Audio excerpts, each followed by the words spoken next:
यहाँ पे आपने एक और एक चीज़ मेंशन की है, हाई रिस्क प्रेगनेंसी। अब अगर हम हाई रिस्क प्रेगनेंसी की ही बात कर ले तो किन कैटेगरी ऑफ वुमेन में इसके रिस्क सबसे ज़्यादा नज़र आते हैं?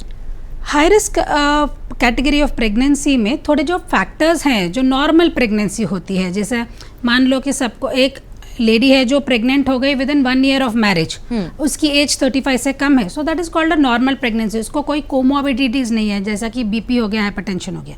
तो हाई रिस्क कैटेगरी किसको कहते हैं? हाई रिस्क कैटेगरी कहते हैं कि अगर एक महिला जो 35 ईयर से ज़्यादा है वो प्रेग्नेंट हो गई, या जिनको पहले से ही बीपी या शुगर है, या फिर उनको थायराइड है, या ज़्यादा ही ओबिसिटी है, जिसका BMI 30 या 35 से ज़्यादा है, तो ये सब conditions will come in high risk category.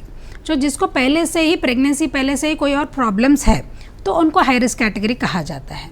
अगर वो नॉर्मल कैटेगरी में स्टार्ट होते हैं या फिर प्रेगनेंसी में बीच में उनको बीपी डेवलप हो जाता है या जैसा कि शुगर डेवलप हो जाए, तो भी फिर उनको हम नॉर्मल कैटेगरी से लेकर हाई रिस्क कैटेगरी में कन्वर्ट कर सकते हैं।